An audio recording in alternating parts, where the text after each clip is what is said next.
शिवसेना मुख्य नेते माननीय मुख्यमंत्री एकनाथ शिंदे साहेबांनी खासदारांची आज 11 वाजता बैठक बोलवली होती आणि या बैठकीदरम्यान जे मतदारसंघ आहेत विद्यमान खासदारांचे त्या मतदारसंघाची त्यांनी संपूर्ण माहिती घेतली आणि त्या संदर्भात आमच्याबरोबर चर्चाही केली।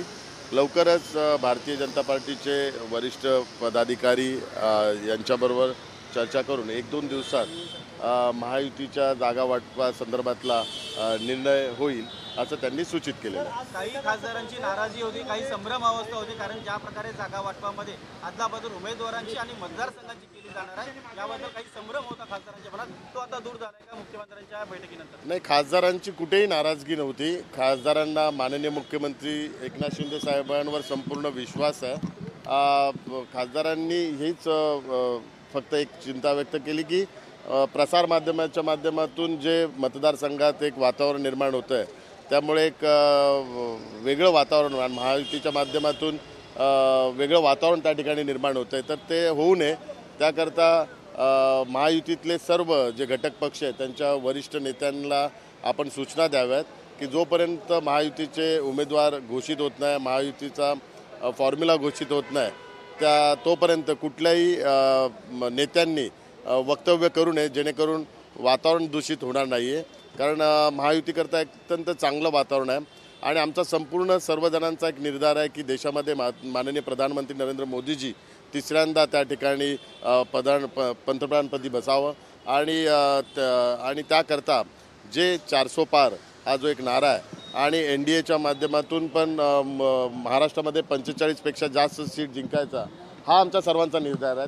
त्यामुळे आमच्या सर्वांच्या दृष्टिकोनातून महायुतीतला जागा वाटप हा विषय आता महत्त्वाचा नाही। आमच्या सर्वांच्या दृष्टिकोनातून 400 पार कसं होईल आणि महाराष्ट्रामध्ये 45पेक्षा जास्त जागा कशा जिंकू हा आमच्या सर्वांच्या दृष्टिकोनातून महत्त्वाचा विषय आहे आणि म्हणून आज या ठिकाणी आम्ही सर्व विद्यमान खासदार हे माननीय मुख्यमंत्री साहेबांबरोबर आज बैठक झाली आणि त्यात सर्व मतदारसंघाचा त्यांनी माहिती घेतली, आढावा घेतला आणि 1-2 दिवसातच महायुतीचे सर्व वरिष्ठ नेते महायुतीच्या बाबतीत निर्णय घोषित करतील। सर, भाजपचे चेहरे बदलण्यात आले, वाद नाही आहे, अशा मतदारसंघाची यादी लवकर जाहीर केली पाहिजे असं विद्यमान खासदारांचं मत आहे जेणेकरून ते प्रचाराला वेग येईल त्यांच्या। नाही, आज अशी कुठलीही चर्चा झालेली नाही आहे। लवकरच 1-2 दिवसात महायुतीच्या संदर्भातले उमेदवारांच्या संदर्भातले निर्णय हे घोषित होतील। आम्ही शिवसेना पक्षाच्या दृष्टिकोनातून आमचे संपूर्ण अधिकार हे माननीय मुख्यमंत्री एकनाथ शिंदे साहेब जे शिवसेनेचे मुख्य नेते आहेत यांना आहे आणि ते शिवसेनेच्या उमेदवारांच्या संदर्भातली लवकरच घोषणा करतील। 18 जागांवर विजय झाले होते, त्या 18 जागांसंदर्भात चर्चा झाली आहे का? ते आता शिवसेनेच्या गटामध्ये खासदार नाही त्या ठिकाणी देखील ते मतदारसंघात खासदार। सर्वप्रथम मी तुम्हाला सांगू इच्छितो महायुतीमध्ये एक वाक्यता आहे आणि महायुतीमध्ये एक कॉमन फॉर्म्युला हा आहे की प्रत्येकाचा सन्मान राखला जाईल आणि प्रत्येकाचा एक कॉमन एजेंडा आहे की 45पेक्षा जास्त जागा जिंकायच्या। त्यामुळे जागा वाटपाच्या संदर्भातला तो फॉर्म्युला लवकरच घोषित होईल, परंतु आमच्यात एक वाक्यता ही आहे की 45पेक्षा जास्त जागा जिंकायच्या आणि त्यामुळे त्या आणि प्रत्येकाचा सन्मान राखून त्या जागांचं वाटप व्हावं। त्यामुळे कुठे कटुता निर्माण होणार नाही आहे आणि लवकरच 2 दिवसात ह्याची घोषणा होईल। धन्यवाद।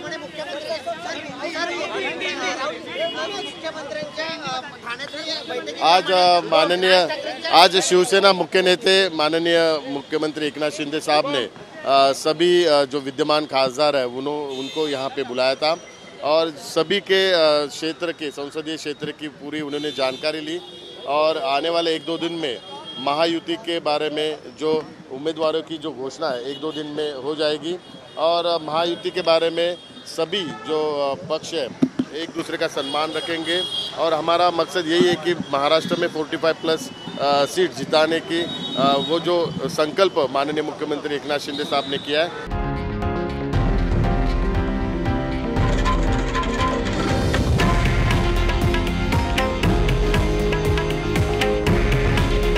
हे आहे देशातील नंबर 1 न्यूज नेटवर्क आणि आपण पाहत आहात TV9 मराठी।